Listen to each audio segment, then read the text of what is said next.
Representatives of 47 small indigenous peoples live in Russia. These are ethnic groups that number less than 50,000 people, and their number is decreasing every year. The reasons are forced assimilation, underfunding of national programs, and deportation of small peoples from the territories of their living. After the beginning of Russia's full-scale invasion of Ukraine, mobilization and large-scale losses of the Russian army became the most important factor in this process. After all, it is the representatives of indigenous peoples who are sent to the front in the first place. For example, according to the 2021 census, there were 2,730 Telengids in the country. In 2022, 26 people were drafted from Khakassia, one of the places where Telengids live. Of these, 24 are representatives of the small-numbered people.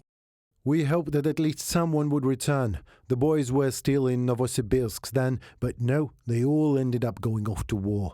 They said that it was just a system failure, a mistake, but someone must be responsible for that mistake. There are very few of us left. In my opinion, the Telengids should not have been taken away at all. And here, almost 90% of those mobilized are Telengids. Azar Tondoyev, president of the Khakassia, in a comment to Buryatia. The standard of living in these republics of the Federation is much lower than in the central regions. The Kremlin is also taking advantage of this to send as many men from these regions as possible to Russia's war against Ukraine. According to official data, wages in the Russian north and far east are higher than the national average, but this is the average which doesn't represent the real situation. This number is obtained by summing up the colossal incomes of top officials and managers of energy and mining companies with the miserable salaries of ordinary workers.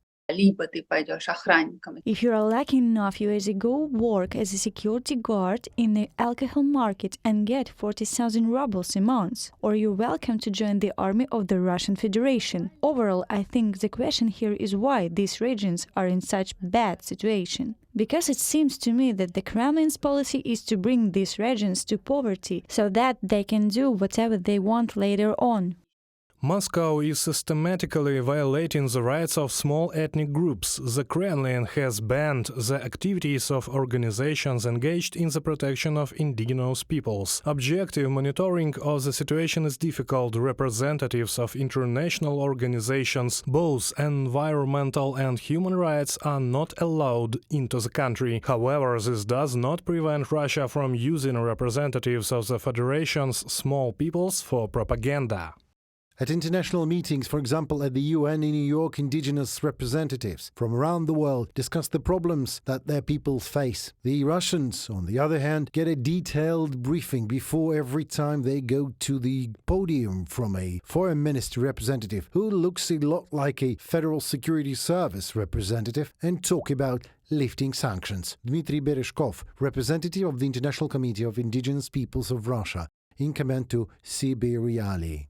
Representatives of small peoples of Russia united in the anti-imperialistic bloc of peoples. On July 21st and 22nd, the organization held its first congress in Lithuania. Their aim is to fight for the right to self-determination of all peoples and nations guaranteed by international agreements. The participants of the anti-imperialist bloc of peoples are sure that the victory of Ukraine and the complete disintegration of the Russian Federation will give a chance for the implementation of these tasks.